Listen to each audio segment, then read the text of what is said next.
കഴിഞ്ഞ് സൗദി അറേബ്യയിൽ ഒരു പരിപാടിക്ക് വേണ്ടി പോയി. ഒരു 10 ദിവസത്തെ ഗ്യാപ്പ്.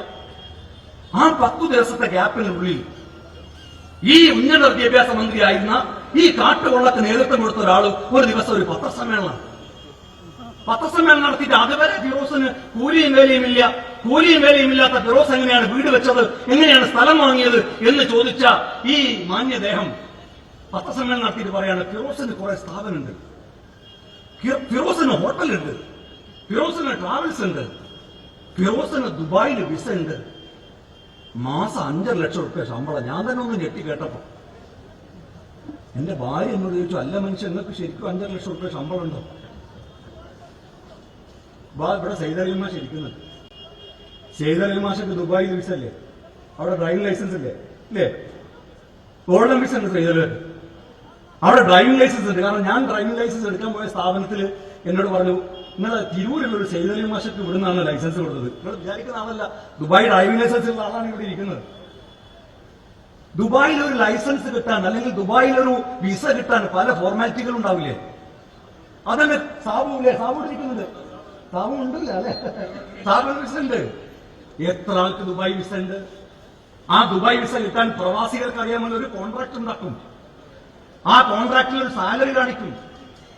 ഞാൻ വിചാരിച്ചു എന്റെ ഒരു രാഷ്ട്രീയ എതിരാളി വന്നിട്ട് ഇത്രയും കാലം കൂലിയും വേലയും ഇല്ല എന്ന് പറയുന്ന ഒരാൾ വന്നിട്ട് ഇവൻ 5 ലക്ഷം മാസം വാങ്ങുന്നു എന്ന് പറഞ്ഞാൽ പിന്നെ നമ്മൾ എന്തിനും നിഷേധിക്കണം? നല്ല കാര്യമല്ലേ? എന്നെ കുറിച്ച് പുകഴ്ത്തി പറയല്ലേ, എന്നെ കുറിച്ച് പ്രശംസിച്ച് പറയല്ലേ? ഈ കോൺട്രാക്റ്റിൽ കാണിക്കുന്ന പണമൊക്കെ ആർക്കെങ്കിലും കൊടുക്കുമോ? അങ്ങനെയാണെങ്കിൽ പ്രവാസികൾക്കൊക്കെ വിസയുള്ള ആളുകൾക്ക് എത്ര ലക്ഷം മാസം കിട്ടും? അതൊരു സാങ്കേതികമായ നടപടിക്രമം മാത്രമാണ്. അത് പ്രവാസികളായ ഏത് കൊച്ചുകുട്ടിയോടും ചോദിച്ചാൽ അവർക്ക് അറിയാവുന്ന കാര്യമാണ്. എന്നിട്ട് വ്യാപകമായി ആക്ഷേപമുണ്ടാക്കി. അതിന് ചില ചാനലുകളും കൂട്ടുനിന്ന് കൊടുത്തു. ഞാൻ ഇന്നൊരു വോയിസ് ക്ലിപ്പ് പുറത്തു വിട്ടിട്ടുണ്ട്. KT ജലീൽ എന്തായിരുന്നു കഴിഞ്ഞ ദിവസങ്ങളിലൊക്കെ പറഞ്ഞത്? ഫിറോസിന്റെ വിവരങ്ങളൊക്കെ തരുന്നത് ഫിറോസിന്റെ കൂടെയുള്ള ആൾക്കാരാണെന്നാണ്.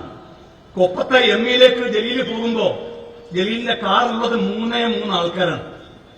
ജലീല് സംസാരിച്ച വോയിസ് ജലീലിന്റെ ഫോണിൽ നിന്ന് റെക്കോർഡ് ചെയ്യാൻ ജലീലിന്റെ കാറിനകത്ത് ആളുണ്ടെങ്കിൽ ജലീലെ നീ പഠിച്ച സ്കൂളിലെ ഹെഡ് മാസ്റ്ററാണ് മുസ്ലിം യൂത്ത് ലീഗ് എന്ന് നീ മറന്നു പോകണ്ട. ഞങ്ങളെടുക്കുന്ന വിവരങ്ങൾ എടുക്കേ. ഈ നിമിഷം വരെ ആ വോയിസ് പുറത്തു വന്നപ്പോ പിന്നെ മിണ്ടിയിട്ടില്ലല്ലോ. ഇന്നലെ ചില തെളിവുകൾ പുറത്തുവിട്ടപ്പോ പിന്നെ ഫേസ്ബുക്കിലുള്ള എഴുത്തു മാത്രമല്ലേ, മാധ്യമങ്ങളെ കാണുന്നില്ലല്ലോ. മണിക്കൂർ ഇടവിട്ട് പത്രസമ്മേളനം നടത്തിയ ആള് ഫിറോസ് 12 മണിക്ക് നടത്തിയാൽ 1:30 നടത്തണ്ടേ? അതല്ലേ ഹീറോയിസം എന്ന് പറഞ്ഞ് ഫേസ്ബുക്കിൽ പോസ്റ്റ് ഇട്ട് മാധ്യമങ്ങളെ കണ്ട ആള് ഇപ്പൊ പത്രസമ്മേളനം ഇല്ലല്ലോ.